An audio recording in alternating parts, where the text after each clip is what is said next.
Hola a todos, soy Magdalena Olea, periodista del Líbero, y les doy la bienvenida a un nuevo especial de La Mirada Líbero, un programa en el que hablaremos sobre cómo quedaron los pueblos originarios en la propuesta de nueva constitución. Para este programa tendremos tres bloques. En un primer momento comenzaremos hablando sobre el sistema jurídico mapuche con Francisco Torres, experto en justicia mapuche.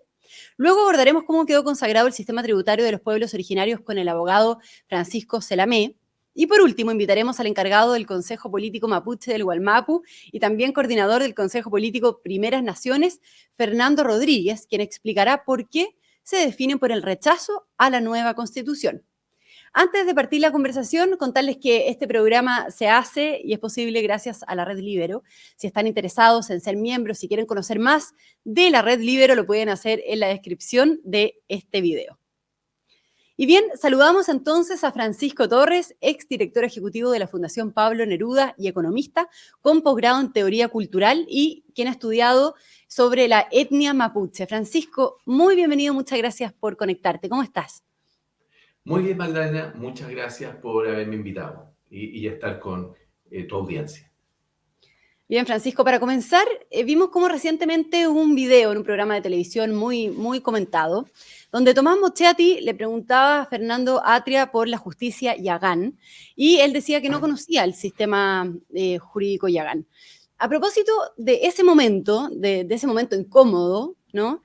Quiero que hablemos de los sistemas de justicia, ya que el proyecto de nueva constitución establece varios sistemas de justicia para los pueblos originarios y bueno, el más grande de todos justamente es el sistema jurídico mapuche. Yo decía que tú has estudiado el tema, tú has investigado sobre el mundo mapuche, sobre las tradiciones, sobre el derecho, sobre la justicia mapuche. Entonces me gustaría, Francisco, que nos contaras qué, o sea, qué es finalmente, en qué consiste el sistema jurídico mapuche.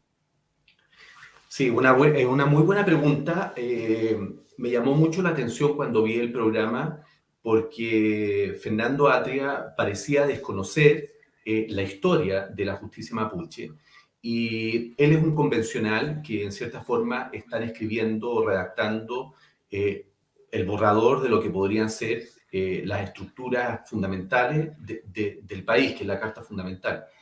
La verdad es que se conoce bastante de la historia judicial mapuche. El siglo XIX, o todo lo que era hasta el siglo XIX, cuando la Araucanía perdió la autonomía producto de la eufemística guerra de pacificación que termina en 1884. Todo lo que ocurría hasta ese momento en términos de justicia judicial o derecho consuetudinario o ANMAPU, que son más o menos los tres términos sinónimos, está bastante reseñado y yo recomiendo, por favor, leer los libros de Tomás Guevara. Tomás Guevara escribió un libro en 1905 que se llama Costumbres y enseñanza, costumbres judiciales y enseñanza de los araucanos. Y luego en 1920, el rector de la Universidad de Chile, Domingo Amunátegui en esa época, le encomienda escribir un libro que finalmente tituló Historia Judicial del Pueblo Araucano, un libro que fue presentado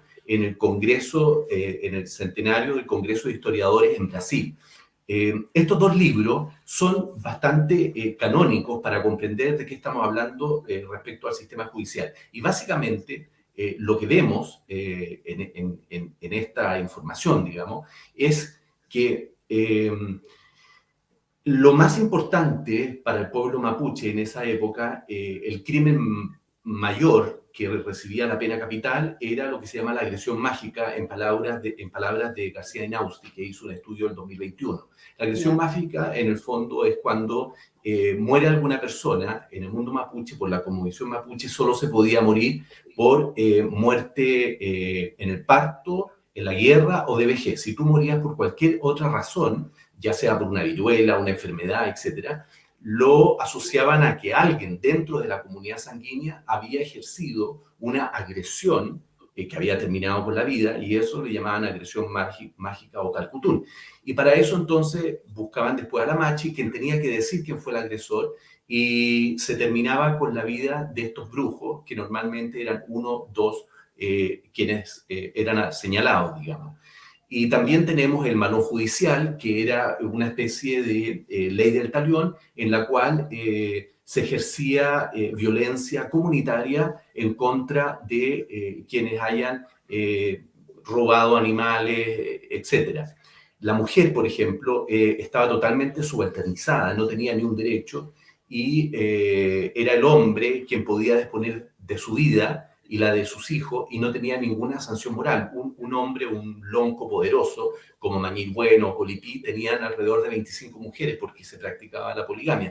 Es decir, todo lo que se entiende por costumbre judicial hasta el siglo XIX, que era en plena autonomía, son sistemas que van en contra de los derechos humanos o los protoderechos humanos de la época, porque cuando se pierde la autonomía en la Araucanía, empieza a regir el Código Penal y el Código Civil de Andrés Bello. El Código Penal, no hay que olvidar, que es del año 1875, y ese código se inspira en el Código Penal español, que se inspira en el Código Penal francés, que usa la normatividad de la Revolución Francesa e incorpora los derechos del hombre, que es en el fondo el nacimiento de la modernidad y el nacimiento del valor del individuo.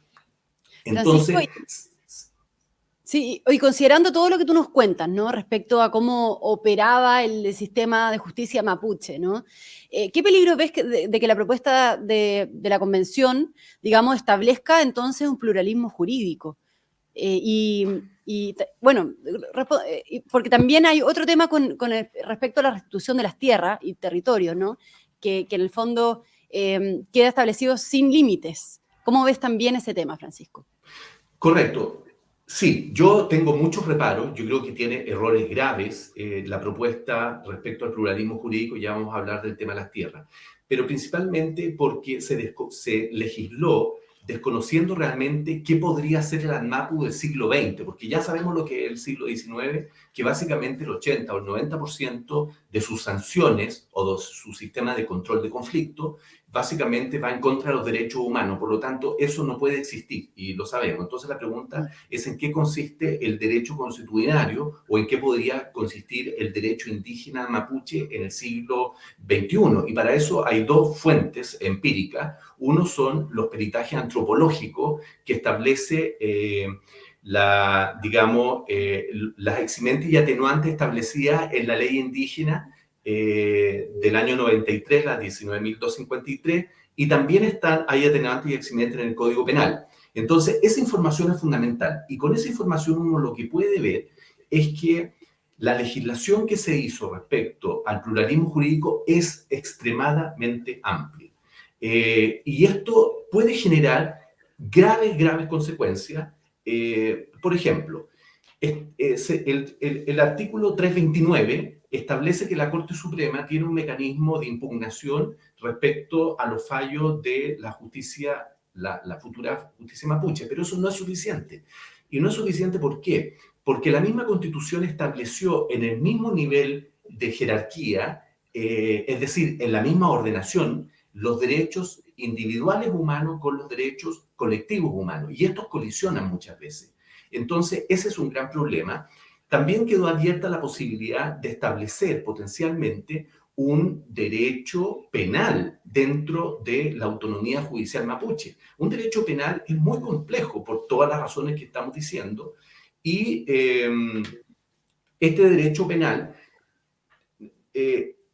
tiene esa complejidad de administrar. ¿Te fijas? Ya. Entonces, por otro lado, queda abierta, y el derecho penal, Salvador Millaleo, que es un abogado con doctorado, miembro de la etnia mapuche, abogó en la Convención Constitucional porque este término quedara amplio, porque su propuesta es que exista finalmente el derecho penal indígena. Y si tú vas a una visión un poco más extrema, que también circuló en la Convención Constitucional, que es la visión del juez Daniel Urrutia, también propugna, muy escuchado por ciertos sectores mapuches, también propugna la existencia del derecho penal indígena sin límite, ni siquiera con una regla de coordinación o con Ya. las impugnaciones como se estableció en la Corte Suprema. Francisco, y para ir finalizando la conversación, respecto a la tierra, digamos, a la reivindicación de tierras y territorios sin límites, ¿cómo ves tú ese tema? Y si crees que también ahí se puede generar una expectativa respecto a las reivindicaciones territoriales por parte de los pueblos originarios. Sí, ese es uno de los temas que yo considero de mayor preocupación y yo creo que en el fondo se requiere modificar eso y tener una clara visión de lo que está ocurriendo. El conflicto de las tierras nos lleva a los conflictos del nacionalismo. Los conflictos del nacionalismo, cuando se producen despertar el nacionalismo, son muy heroicos y muy soñadores, pero también tienen la cara de la violencia y con limpieza racial, etc. Y esto se enmarca dentro de eso y por eso que hay que ser extremadamente cauteloso. Nosotros tenemos dos formas de ver este tema. Básicamente, las tierras y territorios mapuches, como está establecido en la cláusula 79 del inciso primero, habla de restitución de estas tierras, pero no fija los límites. Entonces, tenemos dos posibilidades. O la restitución tiene que ver con las tierras desde el Biobío al sur, que eso corresponde básicamente a 4 regiones, a la del Biobío, a la Araucanía, los ríos y los lagos, y son aproximadamente 10 millones de hectáreas. Eso está dicho en muchos informes nacionales e internacionales. Eso era lo que correspondía al territorio ancestral mapuche. Si eso fuese así, va a generar una tremenda expectativa. 10 millones de hectáreas es un porcentaje muy grande del territorio nacional, ¿no? El territorio nacional tiene aproximadamente 75 millones de hectáreas. 10 millones de hectáreas corresponde básicamente a el 13% del territorio nacional, que es equivalente, 10 millones de hectáreas, para que lo tengamos en la imagen, a 10 islas de Chiloé con todas sus islas aledañas. Entonces, quedó abierto a que existe esa posibilidad. ¿Y cómo se resuelve esto? A través de la disposición transitoria 28ª, que establece que se creará una comisión territorial indígena, pero esa comisión territorial indígena tiene falencias enormes porque primero la nombra el presidente de la República y ya incorpora a las etnias, un representante de cada etnia, y la pregunta es, ¿va a ser mayoritaria las etnias? ¿A quiénes va a poner en esa comisión? Y lo que hace esa comisión va a terminar transformándose en ley de expropiación. Entonces, ¿qué pasa si la comisión establece cómo Aucánguil Wilcamán, Matías Correas, que escribió el libro El despojo de Chile, o incluso Salvador Millaleo y tantos otros, que lo que para ellos tierras y territorios corresponde a lo que establecía el Tratado de Trapigua, es decir, 10 millones de hectáreas? Eso va a generar una expectativa, una convulsión, una incertidumbre muy grande. Y por otro lado, esa comisión, ¿cuál es la legitimidad de una comisión que básicamente lo hace sin acuerdo con el Senado? Si nosotros comparamos la comisión que hizo, que convocó Lagos y que la presidió el expresidente Patricio Aylwin, y que entregó su informe en 2003, que se llama la Comisión de Verdad Histórica y Nuevo Trato, ellos establecen una propuesta para la solución del tema de las tierras y crean lo que se llama la Corporación de Tierras, donde sí permiten la restitución, pero la restitución se limita sobre todos aquellos tierras tituladas por el Estado y entregadas a los mapuches, que básicamente se refiere a las 522.000 hectáreas que se entregaron en título de merced y otros. Y efectivamente ahí tenemos un tema que solucionar. Entonces, con esto termino, no está limitado, podrían ser los títulos de merced en el caso más restrictivo, pero también podrían ser los 10 millones de hectáreas y estamos hablando de una posibilidad absolutamente real y eso ya genera, desde el momento que se aprueba una constitución de este tipo, ya va a generar las expectativas que son las mismas que han estado operando como justificación de tomas de terreno en el sur. Entonces, a mí me parece que requiere mucho más tiempo para poder llegar a una buena solución.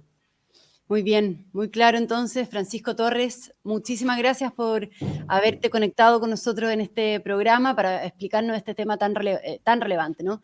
Muchas gracias, Francisco, que te vaya muy bien. Un abrazo. Muchas gracias, Magdalena. Muy bien, en el siguiente bloque nosotros vamos a conversar con el abogado Francisco Celamé sobre los efectos del pluralismo jurídico en materia tributaria.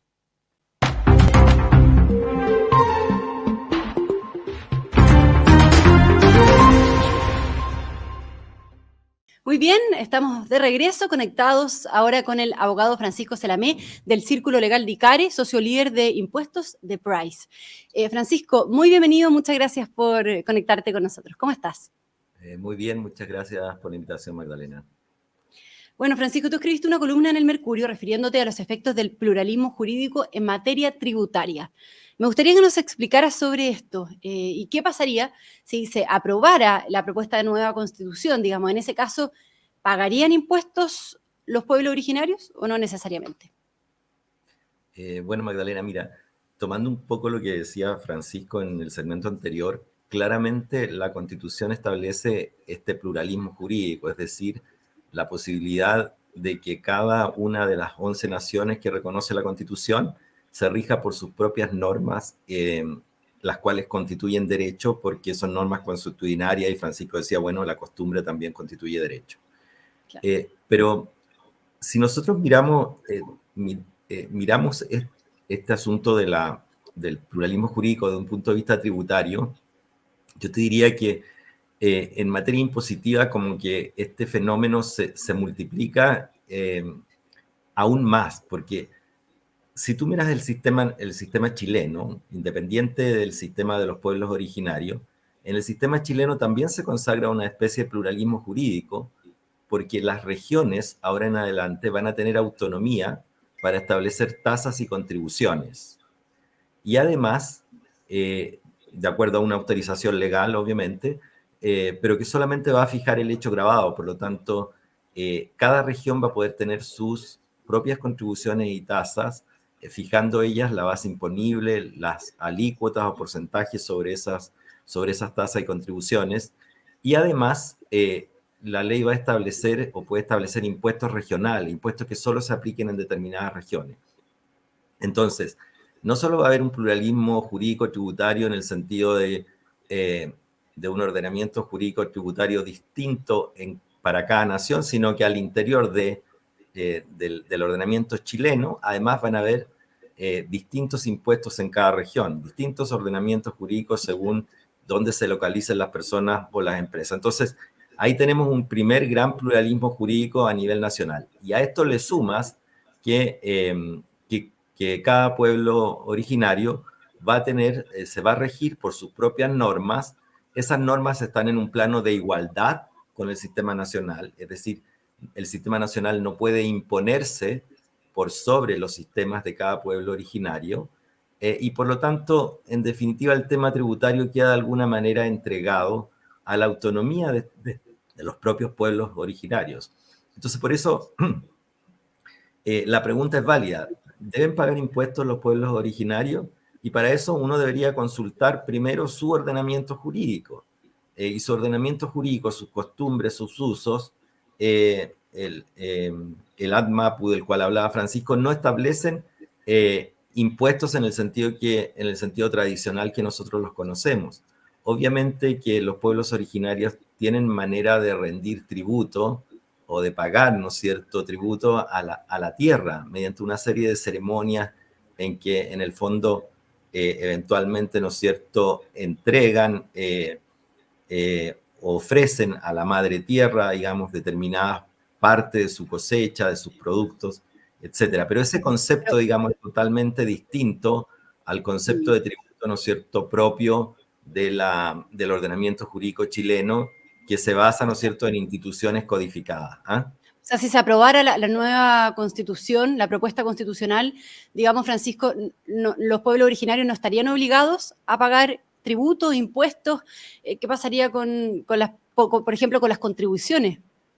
Bueno, de partida la ley indígena ya libera de impuestos de las contribuciones de bienes raíces a las propiedades indígenas. Pero además de esto hay que considerar que en el fondo la Constitución dice que va a ser una ley la que va a regular la autonomía de los pueblos indígenas, y esta ley obviamente se va a promulgar previa consulta y participación de los pueblos indígenas. Y ahí obviamente que ellos van a tener, ¿no es cierto?, un rol fundamental para determinar si en definitiva quedarían sujetos o no al pago de tributos al Estado central.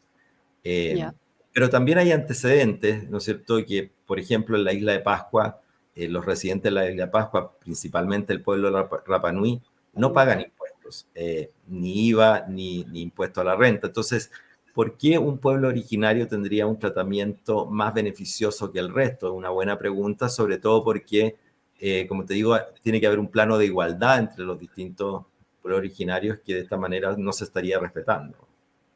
Ya, o sea, considerando esto que tú nos dices, Francisco, si un mapuche o un yagán o quien sea, digamos, cualquier pueblo originario, no pagan tributos y un chileno común y corriente sí los debe pagar, si es que, digamos, se aprueba la propuesta constitucional. Finalmente, entonces, ¿qué está pasando? O sea, bajo la nueva constitución se estarían creando dos categorías de personas, de las que pertenecen a los pueblos originarios y las que no. ¿Qué pasa en ese caso también con la igualdad ante la ley? Pero lo que pasa es que, en el fondo, cuando tú defines que al interior de un Estado hay distintas naciones y cada una se rige por su ordenamiento jurídico, pareciera ser que ese plano, o sea, tú partes de la base de que no se rigen por normas similares. De hecho, ¿no es cierto?, cuando esto se discutió al interior de la convención, se dijo, no, pero los pueblos originarios al menos van a tener que respetar el derecho penal como nacional.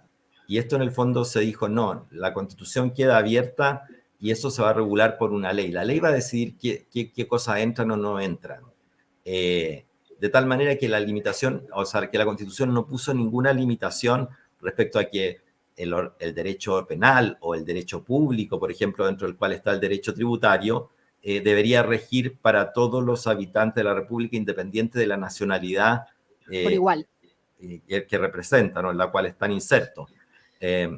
Entonces, como te digo, el hecho de que ya se reconozca un pluralismo jurídico rompe ese principio tradicional de igualdad, porque Ya. cada uno se va a regir por sus propias normas. Entonces, no es un tema tributario, es un tema que excede al tema tributario y que comprende, digamos, cualquier rama, si tú quieres decir, del derecho tradicional. Claro, claro. Pero lo tributario, digamos, para dejarlo bien claro y para ya ir finalizando, se podría decir entonces que si se aprobara la propuesta constitucional, Francisco, los 11 pueblos originarios que están actualmente reconocidos por esta no pagarían impuestos. A mi juicio, digamos, la Constitución abre espacio para que, en definitiva, los pueblos originarios, al regirse por sus propias normas y no por las normas del sistema chileno, en definitiva, no queden sujetos a tributación. Y a esto tienes que agregar que, en definitiva, si hay un tema de discusión respecto a si queda sujeto a tributación o no, van a ser los propios pueblos originarios con sus tribunales o sus autoridades los que van a determinar si se produce o no esta afectación a impuestos. Y yo creo que claramente, en el fondo, yo creo que sería claro, si además existiendo precedentes, ¿no es cierto?, de exenciones a pueblos originarios, estas autoridades o estos tribunales de los propios pueblos originarios quieran voluntariamente someterse a tributación. Claro, como ocurre con Rapa Nui, como decías tú. Bien, Francisco Celamé, muchísimas gracias por esta conversación, por conectarte con nosotros esta mañana. Que te vaya muy bien. Un gran abrazo. Muchas gracias, Magdalena, por la invitación. Hasta luego. Chao. Hasta luego, Francisco. Y ahora vamos a un breve corte nuevamente y regresamos en menos de un minuto para conversar con el encargado del Consejo Político Mapuche del Gualmapu.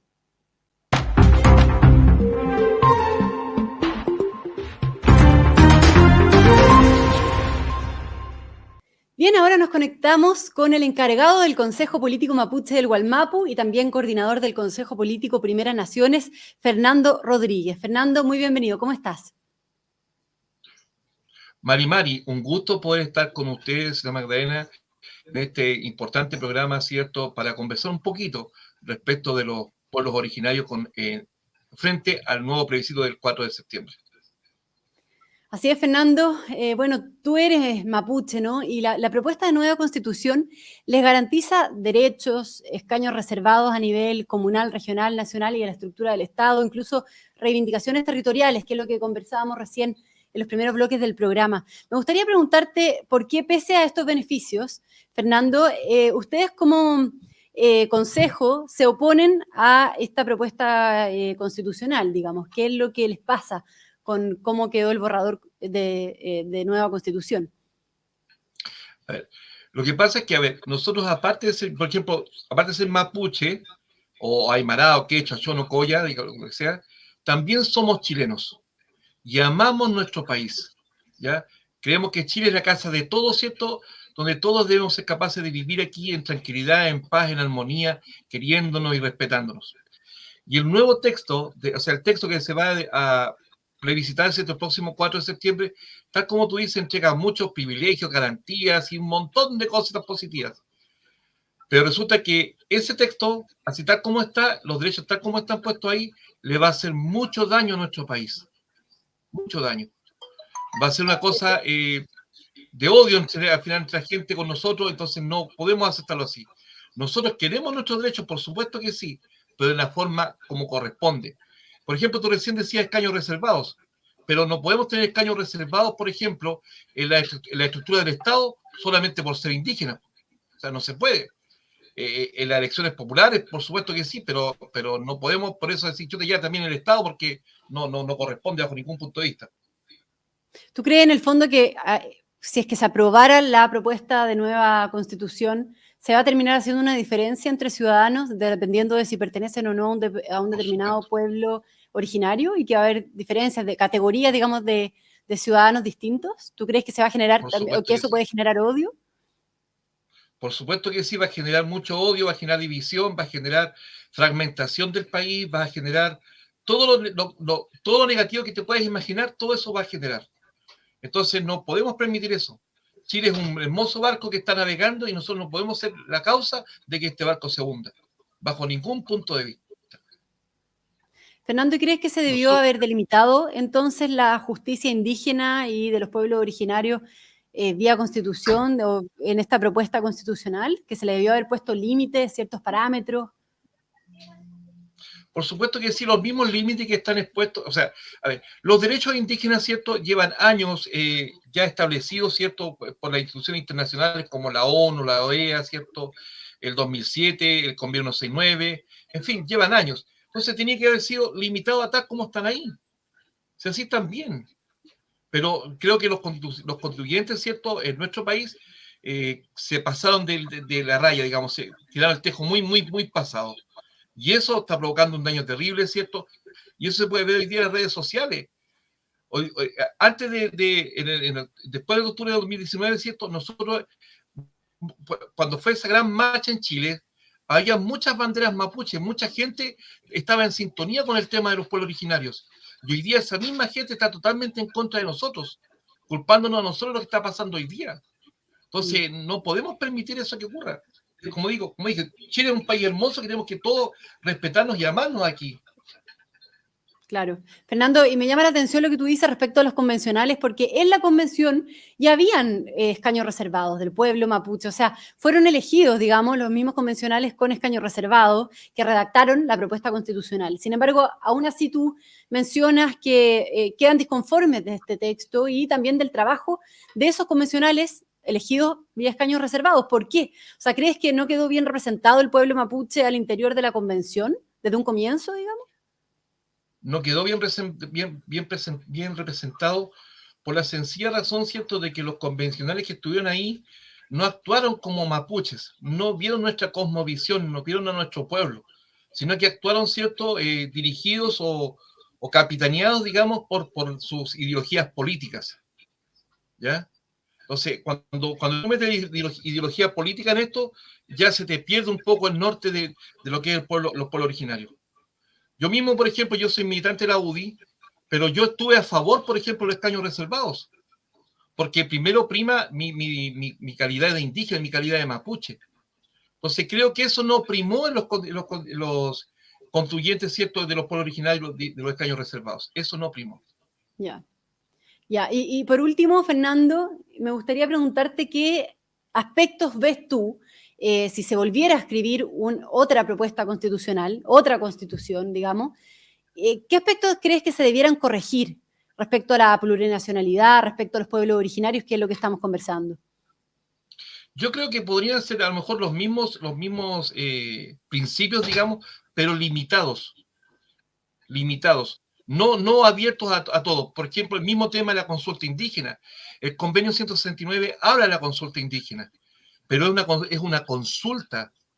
Y aquí está puesta, ¿cierto?, como que los pueblos originarios, ¿cierto?, si no apoyamos tal noción, no se va a poder realizar. O sea, es una consulta con derecho a veto. El Estado se transformaría en un Estado dependiente de la consulta para hacer cualquier cosa. Y eso no puede ser. Una consulta indígena lleva por lo menos entre 6 a 8 meses en el mejor de los casos.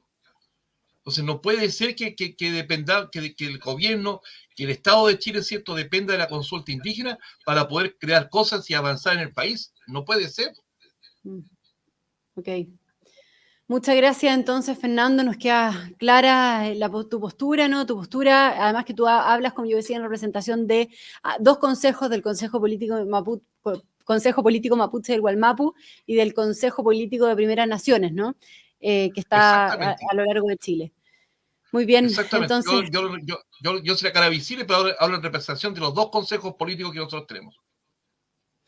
Muy bien, Fernando. Muchas gracias entonces por poderte conectar unos momentos a conversar de este tema con nosotros en este especial de La Mirada Líbero, y también a todos quienes nos sintonizaron aquí en este programa y especialmente, digamos, a la Red Líbero. Muchas gracias y nos encontramos en un próximo nuevo especial Mirada Líbero. Hasta la próxima.